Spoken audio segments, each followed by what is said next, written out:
Hello दोस्तों, स्वागत है आपका हमारे YouTube चैनल पर, जहां हम बात करते हैं भारत के सबसे प्रसिद्ध और शक्तिशाली देवताओं के बारे में। आज हम बात करेंगे भगवत गीता के अध्याय 5 के बारे में, जहां भगवान श्री कृष्ण अर्जुन को कर्म और संन्यास योग के बीच के संबंध को बताते हैं। तो चलिए शुरू करते हैं बिना किसी देरी के। अध्याय 5 का नाम कर्म संन्यास योग के नाम से जाना जाता है। इस अध्याय में अर्जुन और भगवान श्री कृष्ण के बीच गहरा संवाद होता है, जिसमें भगवान श्री कृष्ण कर्म और संन्यास योग के महत्व को समझाते हैं। अर्जुन भगवान श्री कृष्ण से प्रश्न पूछते हैं, कहते हैं, हे माधव, मुझे ये समझ नहीं आता है कि कर्म और संन्यास में से कौन सा रास्ता ज्यादा उत्तम है। कृपया मुझे ये स्पष्ट करके बताएं। भगवान श्री कृष्ण कहते हैं कि दोनों रास्ते सही हैं, पर उनमें से कर्म योग अधिक उत्तम है, क्योंकि उसमें बिना किसी फल की अपेक्षा के कर्म करना होता है। श्री भगवान उवाच संन्यासः कर्म योगस्सच्छे निशेष्य करवावुभो तयस्सतो कर्म संन्यासः कर्म योगो विषयते। इस श्लोक के माध्यम से भगवान श्री कृष्ण कहते हैं कि दोनों ही कर्म योगा और संन्यास योग मोक्ष के मार्ग हैं, परंतु कर्म योगा जो बिना फल की अपेक्षा के कर्म करने का रास्ता है, वो अधिक उत्तम है। भगवान श्री कृष्ण अर्जुन को ये समझाते हैं कि अगर आप बिना किसी फल की अपेक्षा के अपना कर्म करते हैं तो आध्यात्मिक भाग पर आगे बढ़ते हैं। संन्यास यानी कर्मों का त्याग भी एक रास्ता है, पर कर्म योग ज़्यादा व्यवहारिक और आसान है। संन्यासतु महाबहो दुःखमाप्तु योगतः योग युक्तो मुनि ब्रह्मा न चेणाधिगच्छति।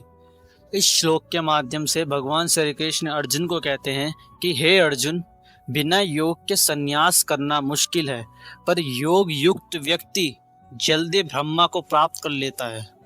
भगवान श्री कृष्ण ये भी कहते हैं कि बिना योग और साधना के संन्यास लेना कठिन है। जो व्यक्ति योग में स्थिर है वो ब्रह्मा को प्राप्त कर लेता है, इसलिए कर्म योग ही बेहतर रास्ता है। ब्रह्माय ध्याय कर्मणि सौ त्यक्त्वा करोति यः लिप्यते न सा पापेन पत्र मिभाभसा। अर्जुन फिर से भगवान श्री कृष्ण से प्रश्न पूछते हैं और कहते हैं कि क्या कर्म करते हुए व्यक्ति मोक्ष प्राप्त कर सकते हैं। तभी भगवान श्री कृष्ण जवाब देते हैं कि अगर व्यक्ति अपने कर्म को ईश्वर को समर्पित करके करे तो वो निश्चित रूप से मोक्ष प्राप्त कर सकता है। भगवान श्री कृष्ण ये स्पष्ट करते हैं कि जो व्यक्ति अपने कर्मों को भगवान को समर्पित करके बिना किसी आसक्ति के करता है वो पाप से दूर रहता है। जैसे कमल के पत्र पानी में रहकर भी गीला नहीं होते, वैसे ही योगी अपने कर्मों के फल से दूर रहता है। विद्या विनय संपन्ने ब्राह्मणे गविहस्तिनी शुनीचे शपाके च पंडितः समदर्शिनः।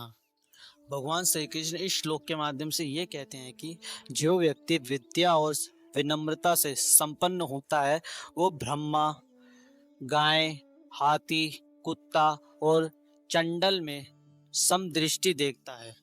भगवान श्री कृष्ण ये कहते हैं कि जो व्यक्ति सच्चाई, विद्या और विनम्रता से भरा होता है उसके लिए सब समान होते हैं।